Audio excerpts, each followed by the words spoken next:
Well, when we were picking the city, we had this kind of excellent meeting where a large number of the art staff came in with PowerPoints describing what city they think it should take place in, with a lot of lovely pictures supporting their arguments. And ultimately, we decided on Seattle because the studio's here and we thought we could do a spectacular job making it feel very, very real.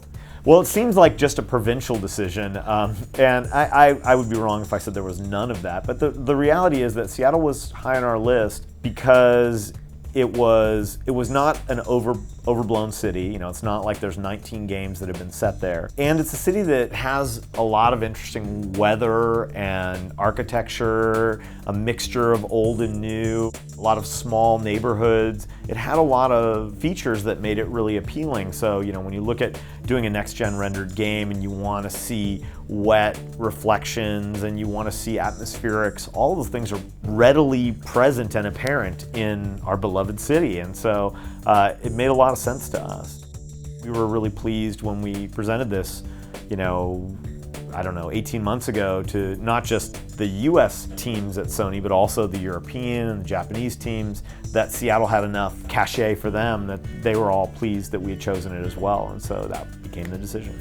So when we decided to set the game in Seattle, one of the things we wanted to do was make the game about things that happen here, about the people who live here. You'll see a lot of local landmarks, and you see people that come from the area. And there are a lot of Native Americans that live in the Seattle area, and Delsin's one of them. I think like a lot of things, you're always looking to draw things together, to bring things together, to make them more related and less random. And so, you know, we knew we wanted to set this in Seattle, and Seattle's history, you know, if you live here, the place names and the culture has a rich history that's derived from the Indian tribes of the Pacific Northwest. And so it made sense to us to have that. It's not the central part of the story that he's on, you know, some vision quest or anything like that. Rather, it connects him, you know, in a really deep way to the place where the game is set. And that's why we made that choice. We wanted to bring a sense of believability, of just reality to it. And that meant doing things like getting the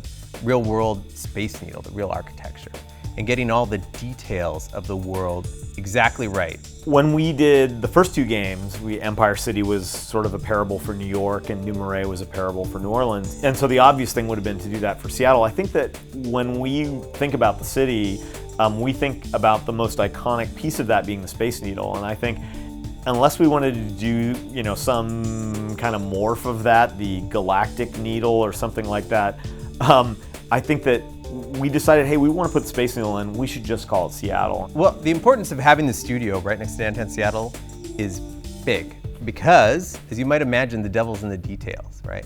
What does a trash can look like? It's easy to spot because you know it from your heart because you walk by it on the way to the bus coming to work. What does it sound like in the streets? How much trash buildup is there?